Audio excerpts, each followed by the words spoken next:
Raila Amolo Odinga, Prime Minister and Presidential Candidate for the Chord Coalition, thank you for coming and welcome to the JSO interview. Thank you, John. Prime Minister, you declare yourself to be the President of Change. May I begin by asking you, why is the constituent that you've led for so long, Kibera, still designated a slum? Well, as you know, the Kibera is in the midst of Langata constituency. It was once of when I took over nearly 20 years ago. Over the years, we've tried to improve conditions within the slums. For example, we have done some roads inside it. We've brought water to the people. We have brought ablution blocks, toilets, and so on within the slum itself. But we have a major program of slum upgrading, which has stalled mainly because of litigation by some of the structure owners in the slums. This project would have been rolled out much earlier, but we had court injunction which stopped the program. I have tried my best to improve the living conditions within the slums. We have also improved some schools. We have constructed also other new schools in the area. So the Kibera today is better than it was 20 years ago when I first became the Member of Parliament for the area. Prime Minister, in the recent past, in the politicking that's been going on, there's been this whole idea of tribalism.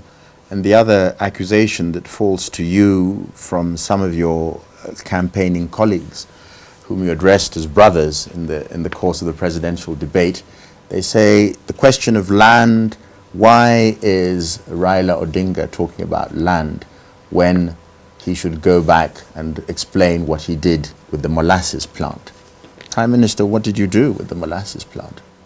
John, land is a very crucial issue that must be addressed by Kenyans. It cannot be just swept under the carpet. And right now we are actually at the stage of implementing the National Land Policy through the National Land Commission, which, as you know, should have been gazetted, but has not been done up to now because of some political pressures. Prime Minister, I asked a direct question about this direct inference to the molasses plant. That's the key word, yes. Molasses plant. Molasses plant, that is very propaganda. Molasses plant, as you know, was a joint venture between the government of Kenya and some foreign investors.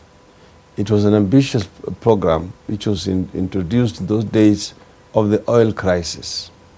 It was supposed to be producing ethanol. Unfortunately, because of corruption and other political pressures and vested interests, it stalled. But the understanding is that the corruption was with your tacit blessing. No, I was not in government at that time. At that time, what happened was, after the project actually went sour, it was now being sold. It was put under receivership through Ernst & Young, who then decided to sell it through an auction. So my company got involved in an auction. Over 20 companies participated in the auction, and it was sold to the highest bidder at the fall of the hammer. And that company is known as Spectre International. So the transaction was done above board. In other words, they sold the plant, the machinery, plus the land. The company acquired it. So there was no corruption involved in that land transaction. The company bought it through an auction. Prime Minister, the other criticism that is inherent in all this is that your own integrity wouldn't be intact if placed under scrutiny. How would you respond to that? I have said, let anybody with any evidence come up and produce it. I have said everything that I do is above board. And that's the reason why all this time I have actually challenged my competitors to come up with any evidence of any kind of corrupt practice with regard to me. they have been mentioning this molasses thing, which they know itself is just propaganda. There is no out of truth in whatever is being said about the molasses plant. Short of that, there's nothing else, because I have been filing returns annually to Parliament about my assets, list of my assets, and the sources of the funding for all those assets. So I am as transparent as they come. I'd like Prime Minister to go back to this whole idea of tribalism and ethnicity. It was a major part of the presidential debate. You would be a divisive figure, and you would have to spend a significant part of your presidency just healing the wounds of what seems to be half the nation pitted against you, and extremely keen to make sure that Raila Amolo Odinga does not become president. John, So you wouldn't be the president of a unified country. You'd be the president of a divided country. That is really very far from the truth. The fact that a few people are competing against me does not mean that they are actually representing their communities. Down there, you'll find that I am the only politician who enjoy support across board. You will see that my support is spread throughout. I am leading, for example, in 6 out of 8 regions of the country. And even those 2 other regions where I'm not leading, I still have fairly reasonable support. So I am the best qualified person at this moment in our country's history to unify this country. I will bring the people together.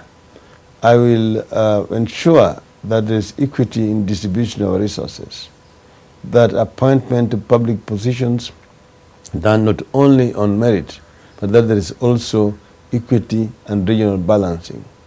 Prime Minister, we'll return to that in the second segment, because I have to give you time to enunciate your vision and your mission more clearly. But before we go to this idea of unity, again, we're talking about criticisms leveled against your person. The idea that the party primaries were a shambles, that Odinga tried every possible means to reinstate members of his family, that Luoland, where he comes from, is rebelling against him. There's rebellion and dissension in his own backyard. A response, please? Sibi, as you know that ODM is the only national party.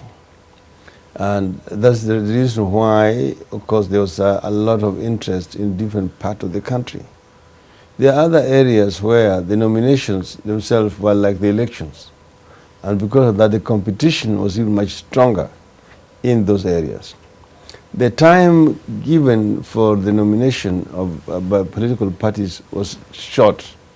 And I want to say that that is what was... But deliberately so. You had a huge curtain, a window of opportunity, and the idea was to wait until the last possible moment so as not to have any queries. That was a political ploy. No, you know, what happened, it is the law itself which had restricted political parties to the nominations. And I think that the Political Parties Act need to be amended so that the registrar of political parties is not given the powers to micromanage affairs of political parties.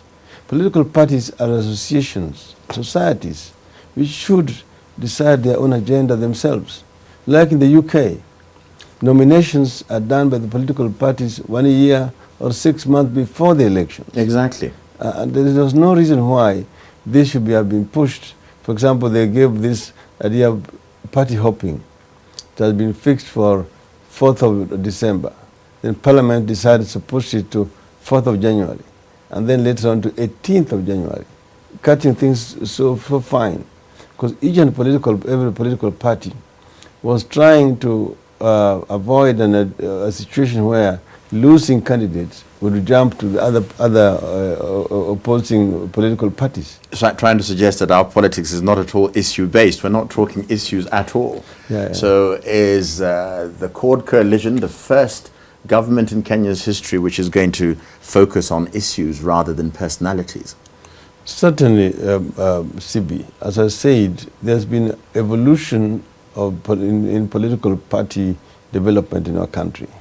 Since reintroduction of multi-party politics in 1991-92, the trend here has been very much like what has happened in other countries. You saw what happened in Eastern Europe following the collapse of communism.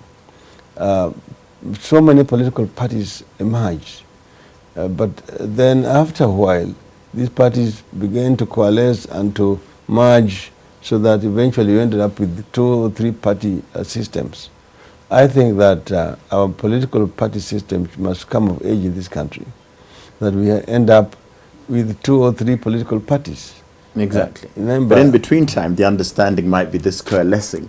I don't think the names Raila, Amolo, Odinga, and Kalonzo Musyoka were ever deemed to be on the same side.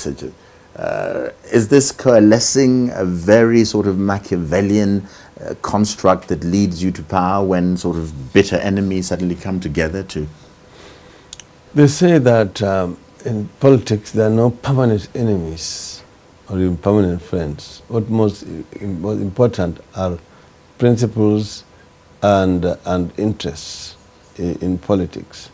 That's really the reason why you find such an unlikely alliance that is between Nelson Mandela and Mr. de Klerk. De Klerk represented the apartheid system that had put Mandela in prison for 28 years. Mandela ultimately agreed to come out and work with de Klerk